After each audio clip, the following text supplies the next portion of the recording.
Organization for Nuclear Research. So actual usage of this is to serve the researchers, in order to researchers to use and their communication, for their communication purpose. It was proposed. Later 1990s it was made to commercial. A commercial web was started in the early 1990s. Now the web today, the web documents will be called as web pages, and the web pages contains the informations, and the web pages contains the links also. So the links will lead to other connection of other web pages in the same site or in other website also.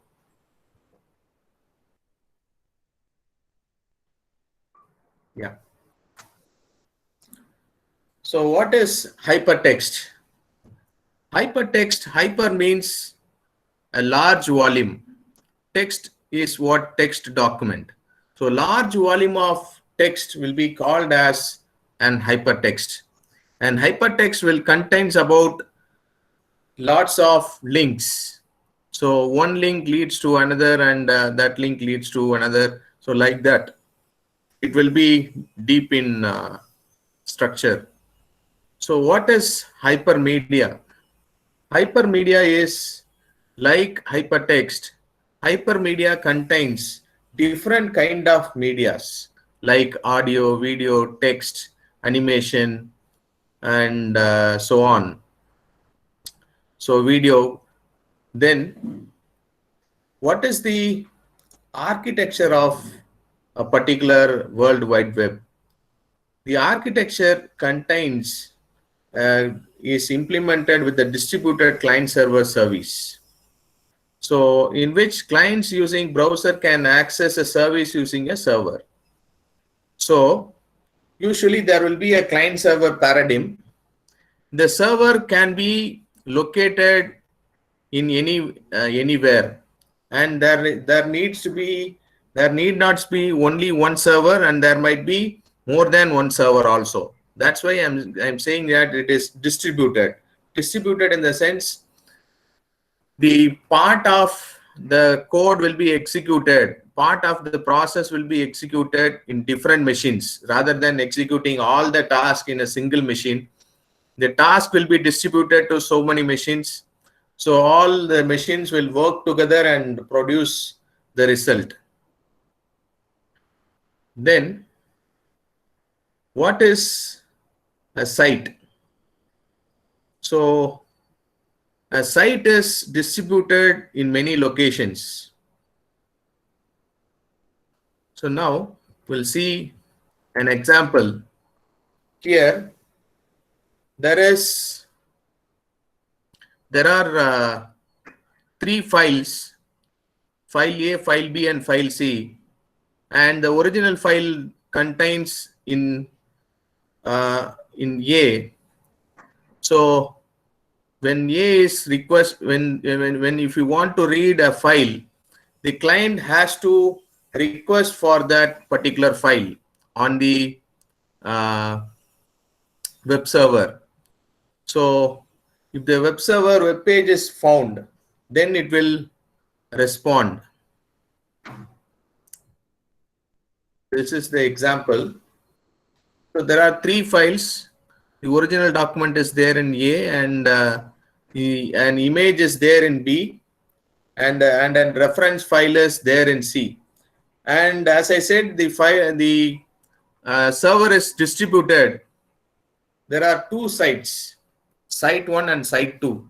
So when you are trying to access one particular web page, say for example Anna University, from Anna University you can go for ACOE login also. So that's how you can move from one site to another.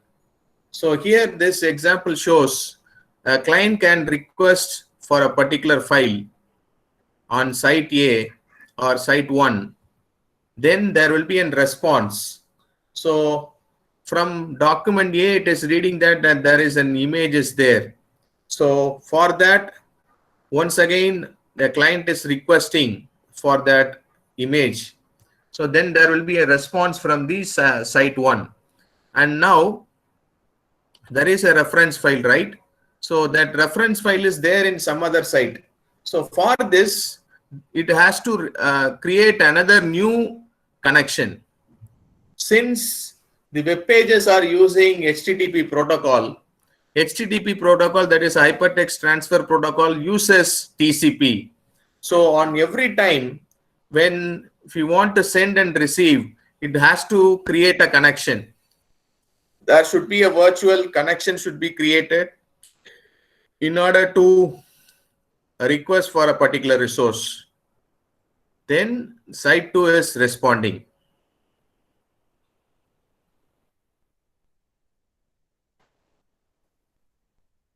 Now next one is, what is a browser? That is, a browser will be called as a web client. A web client will contains 3 main parts. One is the controller, second one is the client protocols, third one is the interpreters. So usually the interpreter interprets the requests that are made on the web page. So that will convert the HTML and JavaScript, Java, there are different interpreters are there. So using that interpreters, the corresponding message will be converted into an machine readable form, as well as the machine readable form will be converted into an corresponding text on the screen. A controller is usually a keyboard or a mouse used to give the input. So then there will be client protocols like HTTP, FTP, Telnet, and SMTP. So what is SMTP? Is Simple Mail Transfer Protocol. Telnet is used to access the remote login. And next one is the URL. So usually in an URL, there are 4 parts. One is the protocol, another one is the host, another one is the port, and the path. Before getting into that, we'll see what is a web server is. What is the role of web server? So the web server is a component which is used to get the request and give the response back to the client. So there are different web servers are available. There are open source web servers are available, and proprietary web servers are available. The web servers like Apache Tomcat, the Glassfish server, the IBM server, and Microsoft IaaS server. So these servers are used to process the client request, and at the server side, the corresponding request will be processed and it will be served by the web servers. And the web servers holds the web pages. All the web pages will be stored in a web server. In order to the web server to work faster, a cache memory will be provided. And the web servers are multi-threaded and it can be multi-processing also. So a web server can be able to give responses to too many requests. So let me show some example on the web server.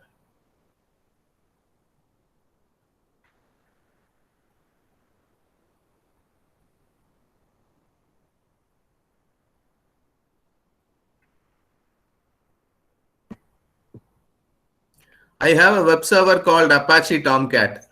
The version is 7.04. See here.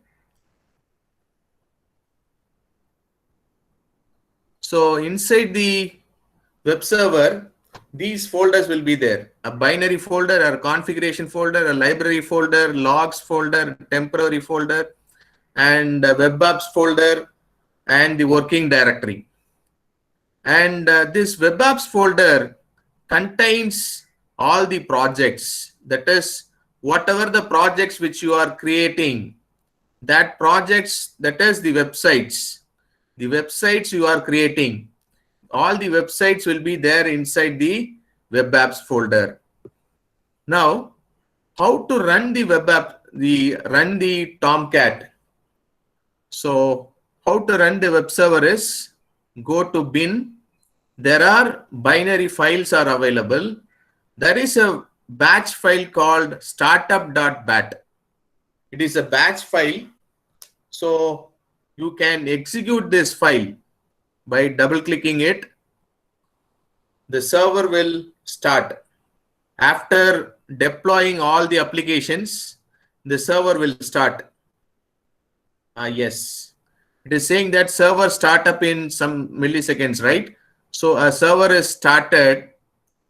Now I can open my browser. There I can type the URL. Usually, how to type the URL is, we used to type http:// that is, what is HTTP? What is the protocol that we need to use? So that is the significance of URL. URL is Uniform Resource Locator, which is used to give an unambiguous way of providing the website names.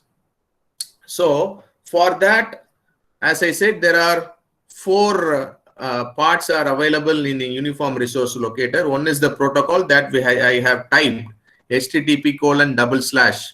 That is the protocol. Then followed by, you have to provide the host.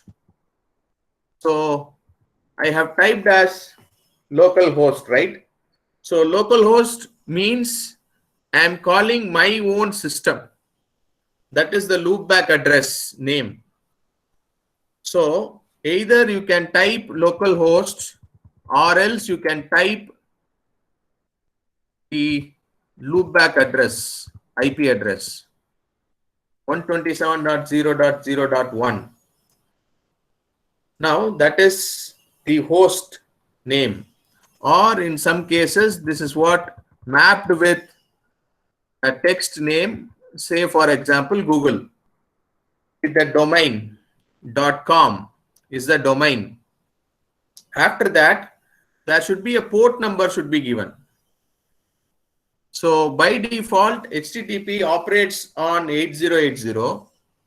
80 is what the servers, HTTP servers port number. Then followed by that, the path of the website should be given.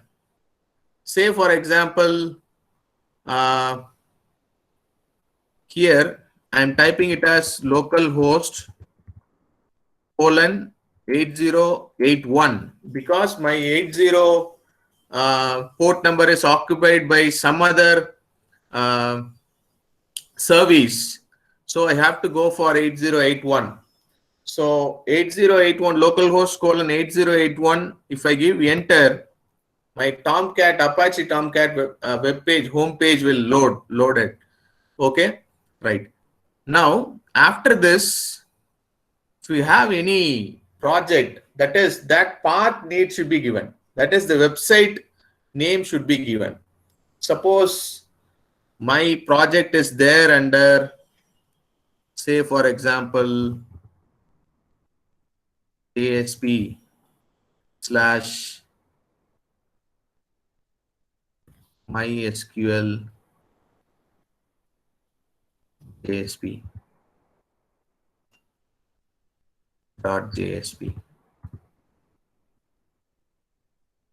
So like this, I can open the project and I can load the file.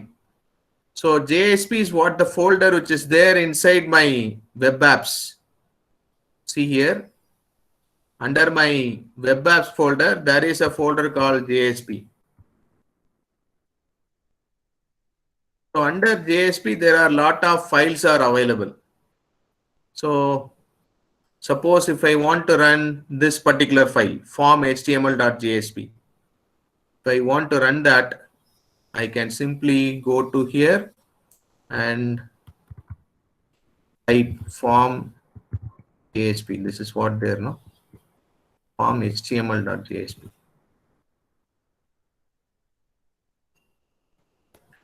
Form HTML.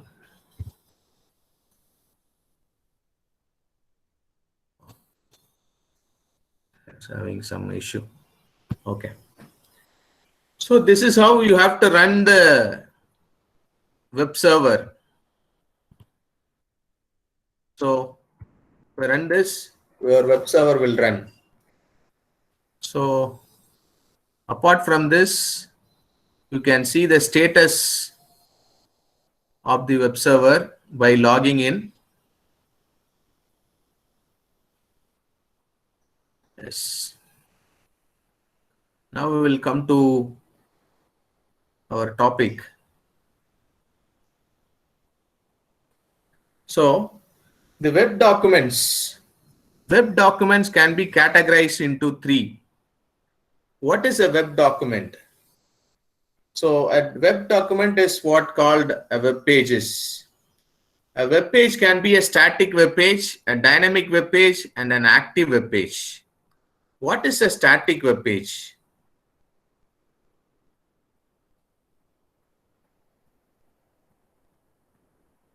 What is a static web page is when a client requests for a resource from the server, that what a web server does is it simply receives the request and process the request and send the response. Now the response is going to be a static web page. Consider our Anna University website. Anna University website, normal, the home page is a static web page. Now, what is meant by static? So all the web pages, the contents will not modify during the client interaction. You can able to only see. Suppose that consider our Firewall author. He is having a website. So in that, if you go to this Firewall website, you can able to find out the contents of the book as well as some materials. Study materials will be there, and like quizzes will be there. So you can able to see only those informations. You cannot modify any of the things. Now, what is a dynamic document? Dynamic document is at the server side, there will be a server side scripting program will be running. So for the client program, you can use HTML or DHTML, or else you can go for XML. So in order to provide a dynamic document at the server, you can use CGI or you can use servlets. So servlets are server-side applets. There are two types of applets. One is client-side applets and server-side applets. The client-side applets are normal Java applet, but the server-side applet is a servlet. So that is the next topic. So first one is use of CGI. What is CGI is? It is a common gateway interface. It will provide you a transcript of how a process, that is the request from the client, can be processed, and in order that how the web page can be converted into a dynamic document. Suppose that if you are booking a movie ticket or shopping cart, so all these are examples for dynamic document. So the content of the web page gets changed.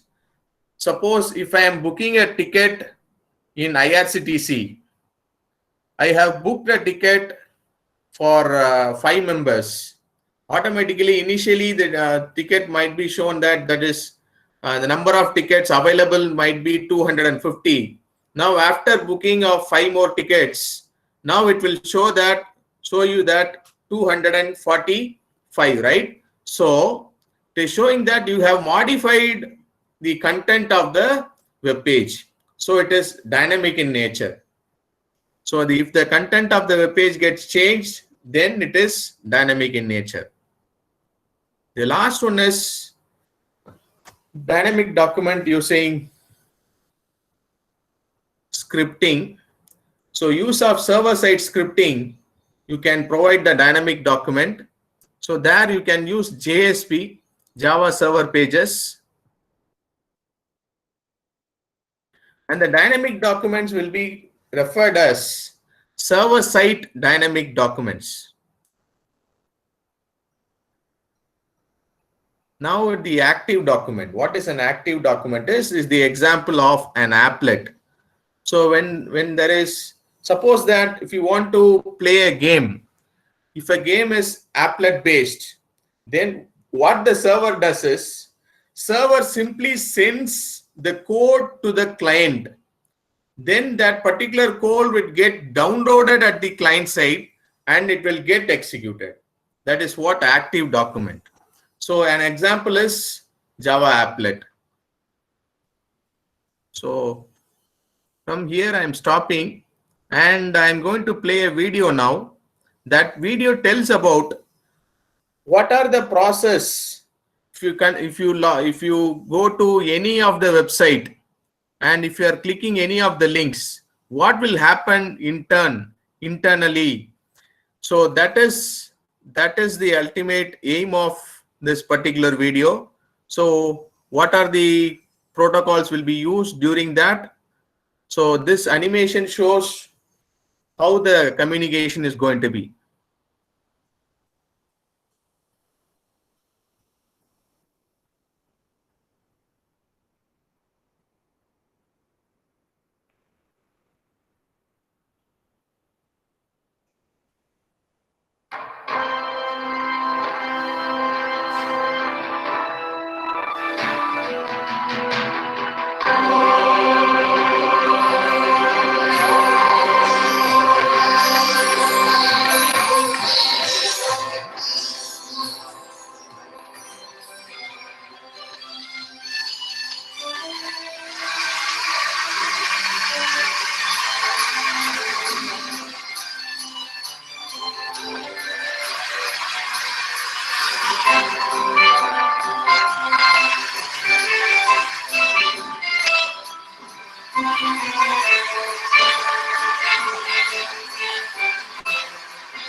For the first time in history, people and machinery are working together, realizing a dream.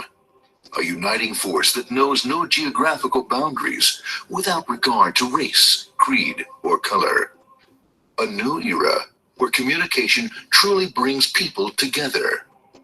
This is the dawn of the net. Want to know how it works? Click here to begin your journey into the net. Now, exactly what happened when you clicked on that link? You started a flow of information. This information travels down into your own personal mailroom, where Mr. IP packages it, labels it, and sends it on its way.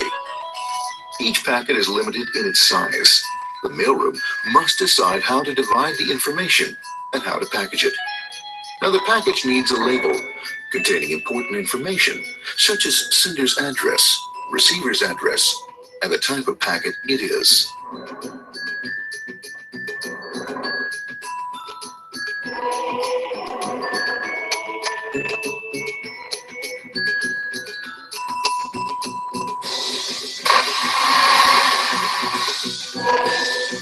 Because this particular packet is going out onto the internet, it also gets an address for the proxy server, which has a special function, as we'll see later.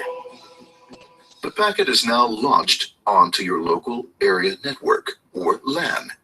This network is used to connect all the local computers, routers, printers, etc. for information exchange within the physical walls of the building. The LAN is a pretty uncontrolled place, and unfortunately, accidents can happen.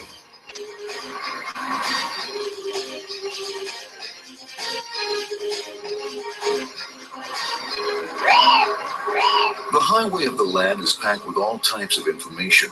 These are IP packets, Novell packets, Apple Talk packets. They're going against traffic, as usual. The local router reads the address and, if necessary, lifts the packet onto another network. Ah, the router, a symbol of control in a seemingly disorganized world. Oh, sorry about that. This one here, this one here. This one's here, this one goes here. I don't like this one. Let's go this one. Let's go here. Let's put this one here. Another jam here. Let's put that one here. Let's put that one. Let's put that one here. There he is, systematic, uncaring, methodical, conservative, and sometimes not quite up to speed. Sorry. But at least he is exact, for the most part.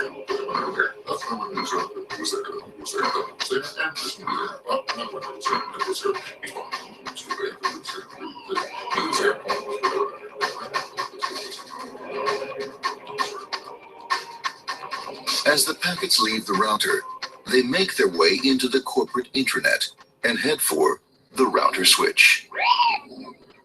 A bit more efficient than the router switch plays fast and loose with IP packets, deftly routing them along their way. A digital pinball wizard, if you will. Here we go. Here comes another one. And there's another. Watch this, Mom. Here goes the whoop. We're on the back. Hey, in there. Over the left, over the right, over the left, over the right. You got it. Here it comes. Right out. He shoots. He scores. It's going. Hey, wait. You watch out. Here comes another one. Oh, here we go. As packets arrive at their destination, they're picked up by the network interface, ready to be sent to the next level. In this case, the proxy. The proxy is used by many companies as sort of a middleman in order to lessen the load on their internet connection, and for security reasons as well. As you can see, the packets are all of various sizes, depending upon their content.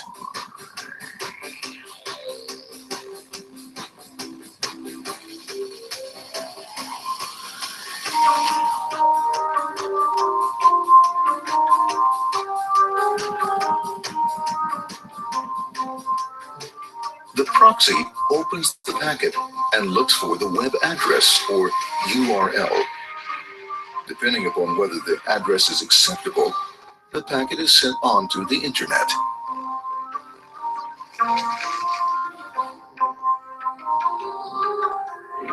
There are, however, some addresses which do not meet with the approval of the proxy, that is to say, corporate or management guidelines.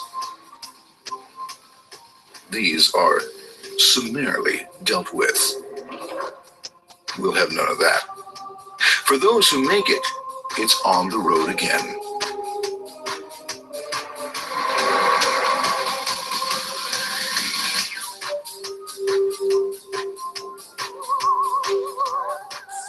Next up, the firewall. The corporate firewall serves two purposes. It prevents some rather nasty things from the internet from coming into the intranet, and it can also prevent sensitive corporate information from being sent out onto the internet. Once through the firewall, a router picks up the packet and places it onto a much narrower road, or bandwidth, as we say. Obviously, the road is not broad enough to take them all. Now you might wonder what happens to all those packets which don't make it along the way. Well, when Mr. IP doesn't receive an acknowledgement that a packet has been received in due time, he simply sends a replacement packet. We are now ready to enter the world of the internet. A spider web of interconnected networks which span our entire globe. Here, routers and switches establish links between networks. Now, the net is an entirely different environment than you'll find within the protected walls of your LAN. Out here, it's the Wild West. Plenty of space, plenty of opportunities, plenty of things to explore and places to go. Thanks to very little control and regulation, new ideas find fertile soil to push the envelope of their possibilities. But because of this freedom, certain dangers also lurk. You'll never know when you'll meet the dreaded ping of death. a special version of a normal request ping which some idiot thought up to mess up unsuspecting hosts. The paths our packets take may be via satellite, telephone lines, wireless, or even transoceanic cable. They don't always take the fastest or shortest routes possible, but they will get there. Eventually. Maybe that's why it's sometimes called the worldwide wait. But when everything is working smoothly, you can circumvent the globe 5 times over at the drop of a hat. Literally. And all for the cost of a local call or less. Near the end of our destination, we'll find another firewall. Depending upon your perspective as a data packet, the firewall can be a bastion of security or a dreaded adversary.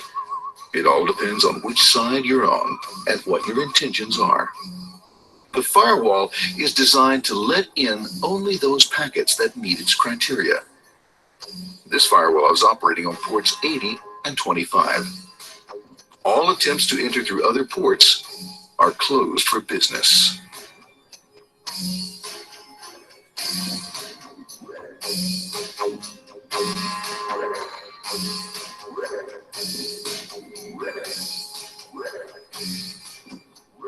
Port 25 is used for mail packets, while port 80 is the entrance for packets from the internet to the web server. Inside the firewall, packets are screened more thoroughly. Some packets make it easily through customs, while others look just a bit dubious. Now, the firewall officer is not easily fooled, such as when this ping of death packet tries to disguise itself as a normal ping packet. It's okay, go on. It's okay. No problem. Have a nice day. Be out of here. Bye. For those packets lucky enough to make it this far, the journey is almost over. It's just a lineup on the interface to be taken up into the web server. Nowadays, a web server can run on many things, from a mainframe to a webcam to the computer on your desk. Or why not your refrigerator? With a proper setup, you can find out if you have the makings for chicken cacciatore or if you have to go shopping. Remember, this is the dawn of the net. Almost anything's possible. One by one, the packets are received, opened, and unpacked. The information they contain, that is, your request for information, is sent onto the web server application.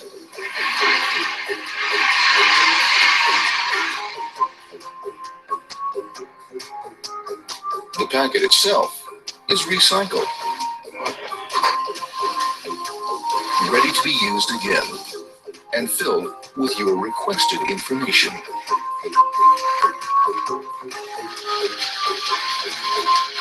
Addressed and sent out on its way back to you.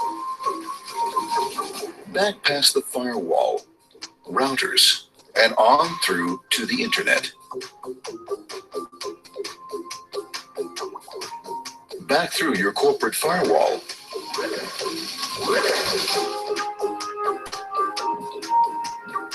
And onto your interface, ready to supply your web browser with the information you requested. That is, this film.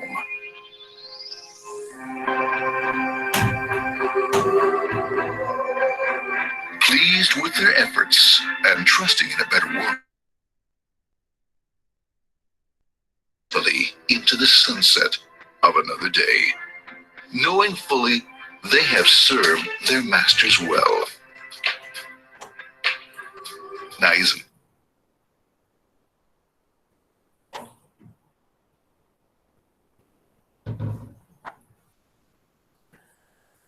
Yeah, thank you, students. We'll see you in the next class. Hope this video will be useful to you.